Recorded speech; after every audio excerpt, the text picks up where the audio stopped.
you, Mr. Bennett, for the opportunity. I just want to start with the question that how would you describe the current situation of women and girls under the Taliban rule?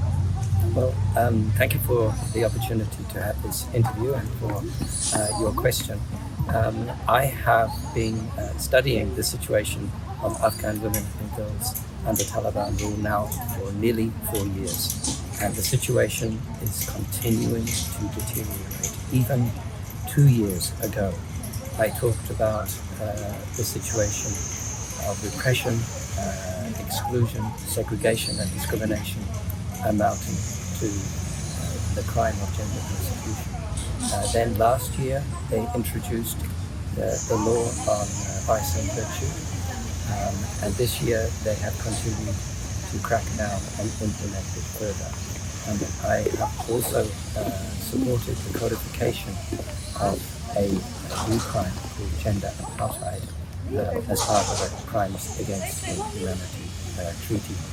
So the recent report focuses on a particular issue, which is access of women and girls to justice and protection. This was requested by the Human Rights Council. And after meeting many women and girls, mainly in Afghanistan, some in the diaspora, and seeking written submissions. And we got almost 200 written submissions from Afghan women inside Afghanistan. It's clear that accessing justice is almost impossible.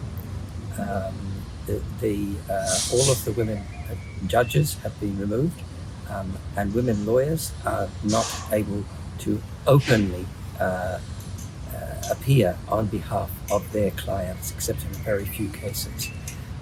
So justice is extremely challenging for women and girls. And on the side of protection, many of the shelters for women and girls have been closed, and the legal protection that was previously provided under the EVOR law, the Elimination of Violence Against Women law, that has been removed as well. So the situation is very serious. Yeah. Following this question, I want to ask also that what are the main human rights concerns your office has documented since the Taliban take over in 2021? Well, I think we've already covered the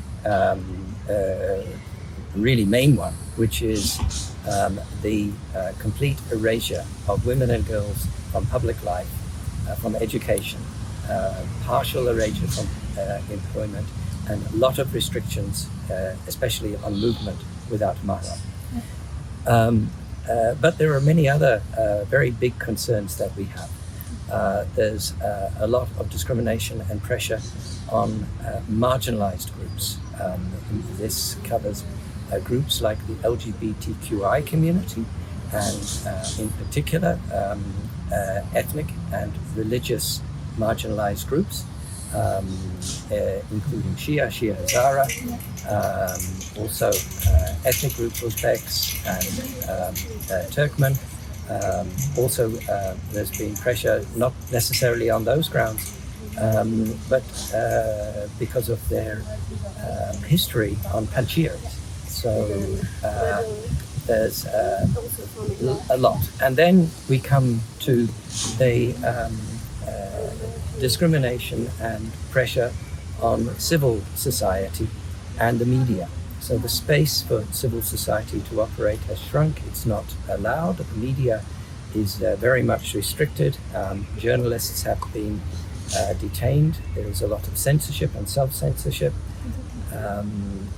So the public's access to information and the freedom of expression has been reduced a lot. And I haven't even mentioned, of course, the very important issue of protests, particularly protesting women, which has been very brutally clamped down on. And we see inside detention facilities, we get a lot of reports from those who are there, or particularly those who have been released later, that they have been ill-treated and tortured, and even some have been sexually violated in those situations. So those are some of the issues that concern us in relation to human rights.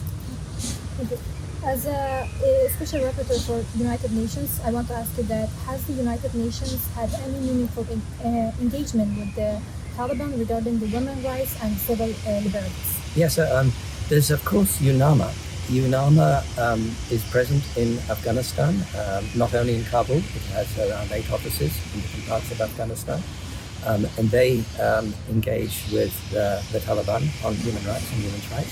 And UN Women is also present in Afghanistan, and they too engage with the de facto authorities on women's rights and human rights. And there are a range of other UN agencies delivering services in Afghanistan, and we encourage them all to raise human rights issues.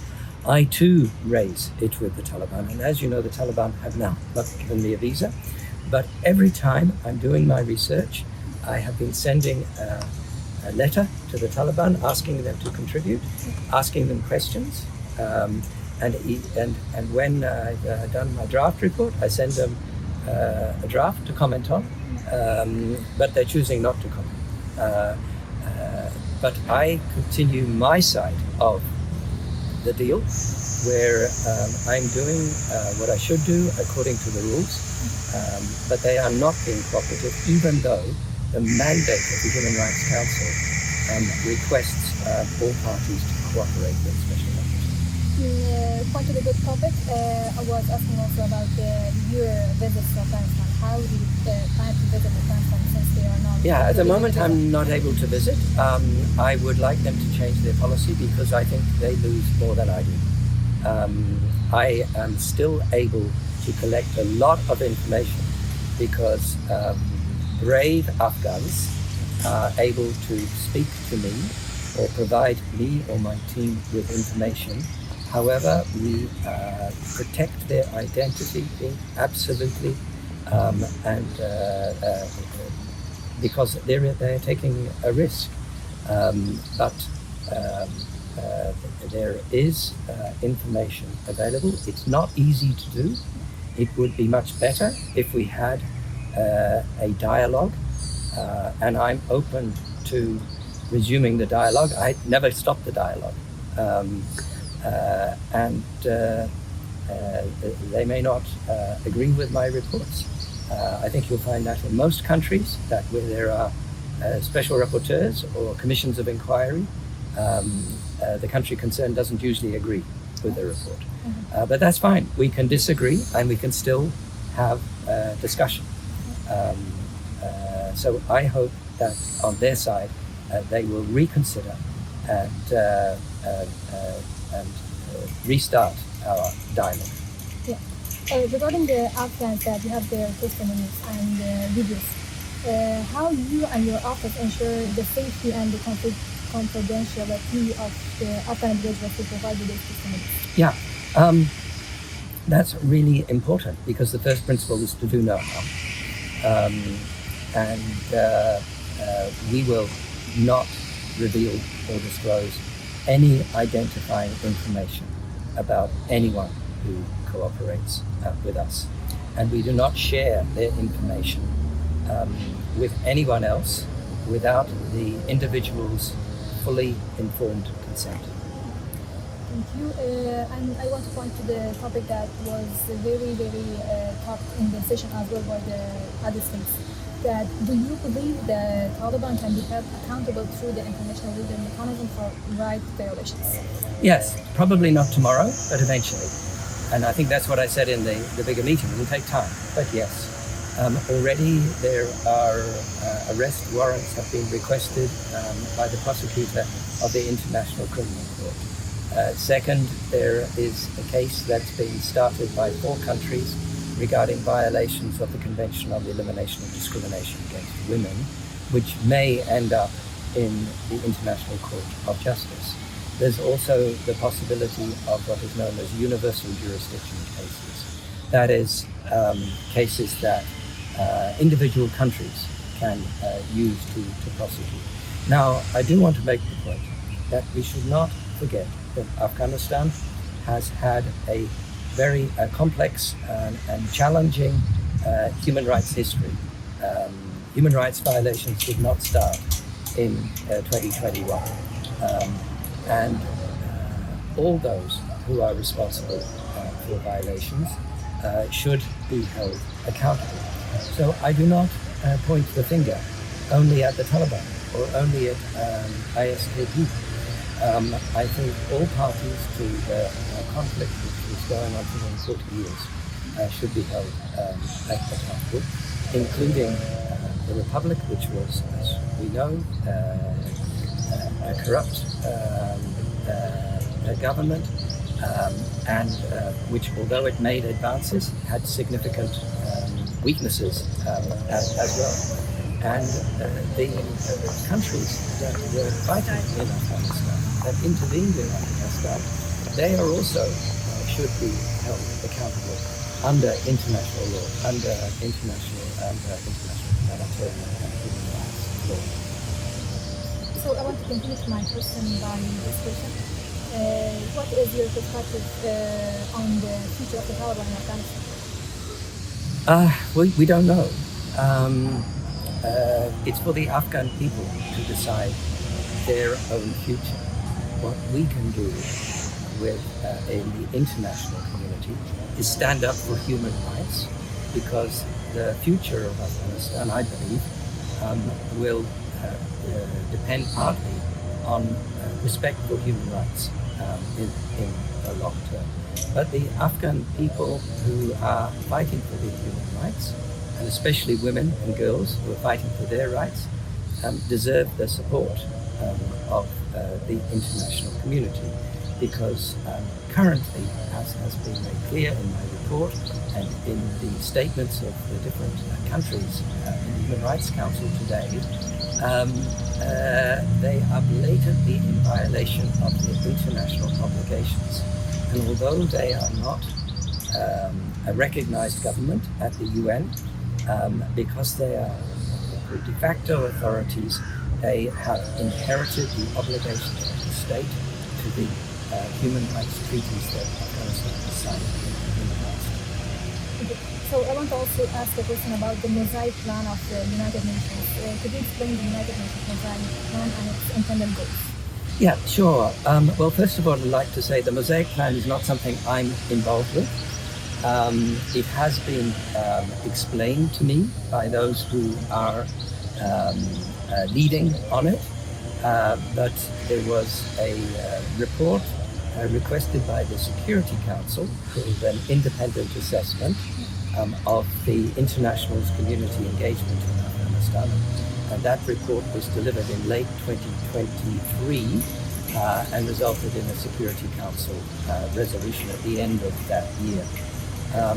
And the Mosaic Plan, also sometimes it's a comprehensive plan, has grown out of that process, which was also involving various meetings which were hosted in Doha, and working groups on anti-corruption, on counter-narcotics, working groups on counter-narcotics and on the private sector. But this is not my project.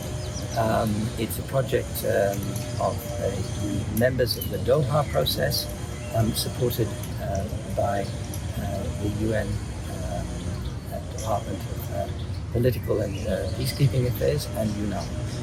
As a last question, and as a person that you have interviewed and talked with more than 200 people in Afghanistan in the last months, what role do you see for the Afghan diaspora in human rights, advocacy, and accountability? I think the diaspora, the Afghans in exile, play an incredibly important role. I take them very seriously. They have not chosen to leave Afghanistan to have a nice life.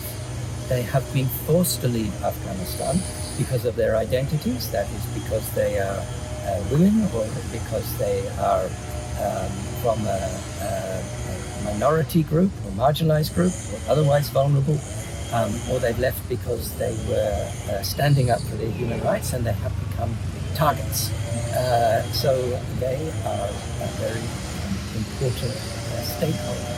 And I think when we're talking about the future of Afghanistan, it's incredibly important that non-Taliban Afghans, I don't know another way to put that, are key stakeholders in that all Afghans, who are a very diverse group of people, need to be fully involved in discussing the future of their country. Thank you very much. Thank you too. That was great. Thank you.